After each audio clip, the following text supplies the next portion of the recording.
നടന്ന പ്രൊമോഷൻ കഴിഞ്ഞപ്പോൾ കേരളത്തിലെത്തിയിരിക്കുകയാണ്. ഏറ്റവും ലാസ്റ്റാണ് കേരളത്തിലെത്തിയിരിക്കുന്നത്. പക്ഷെ നമ്മൾ കണ്ട കുറേ പ്രൊമോഷനിൽ ഓരോ ഇന്റർവ്യൂവിലും ലാലേട്ടൻ്റെ ചിരിയും കളിയും തമാശകളും കണ്ടു. ഒത്തിരി ടെൻഷൻ അടിച്ച് ഇവിടെ ആന്റണി പെരുമ്പാവൂർ എന്ന ഒരു പ്രൊഡ്യൂസറോട് ഇരിപ്പുണ്ടായിരുന്നു. ആ സമയത്തൊക്കെ ഡെയിലി രാത്രി നിങ്ങൾ കോൾ ചെയ്യുമായിരുന്നു. എപ്പോഴും നിങ്ങൾ ഷെയർ ചെയ്തുകൊണ്ടിരുന്ന എന്തായിരുന്നു? അത്ര എൻജോയ് ചെയ്ത ഏറ്റവും നല്ല ഇന്റർവ്യൂ ഏതായിരുന്നു ലാലേട്ടൻ ഫീൽ? ഞാൻ ചിരിച്ച് കളിച്ച് സംസാരിക്കുന്നത് തെറ്റാണോ? ഏറ്റവും നല്ലതായിരുന്നു. അല്ല, അങ്ങനല്ല.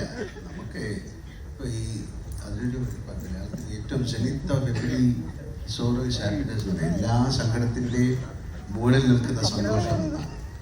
അതായത് നമ്മളും കൂടെ ഓൾറെഡി ആന്റണി സ്റ്റാലിനോടൊപ്പം ഒരുപാട് സങ്കടങ്ങളിലൂടെ പോയിക്കൊണ്ടിരിക്കുന്ന സമയത്ത് ഞാനും കൂടെ സങ്കടപ്പെടുന്ന സന്തോഷത്തിലിരിക്കാതെ അങ്ങനല്ല. നമ്മളെ ഒരു ചോദ്യങ്ങൾ അങ്ങനെയായിരുന്നു.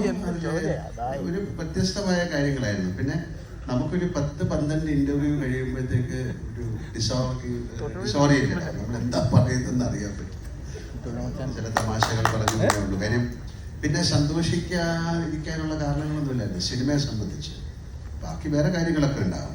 എമ്പുരാൻ എന്ന സിനിമയെക്കുറിച്ച് ഞങ്ങൾക്ക് വലിയ സന്തോഷിക്കാതിരിക്കാനുള്ള കാരണങ്ങളൊന്നുമില്ല. ഒരുപാട് കാരണങ്ങളൊക്കെ ഉണ്ടായി കഴിഞ്ഞു. ഞങ്ങൾക്ക് ഷൂട്ടിങ്ങിന് ഒരുപാട് കുഴപ്പങ്ങളുണ്ടായി. എന്ന് പറഞ്ഞാൽ ഷൂട്ടിങ്ങിൻ്റെ വെതർ, ക്ലൈമറ്റ്, അതിൻ്റെ ലോജിസ്റ്റിക്സ്, യാത്രകൾ, അത് എടുക്കാനുള്ള ബുദ്ധിമുട്ടുകൾ. പക്ഷെ അതെല്ലാം വൃത്തിക്ക് എന്താ വേണ്ടത് അത് തന്നെയാണ് നമ്മൾ ഈ സിനിമയിൽ ചെയ്തിരിക്കുന്നത്.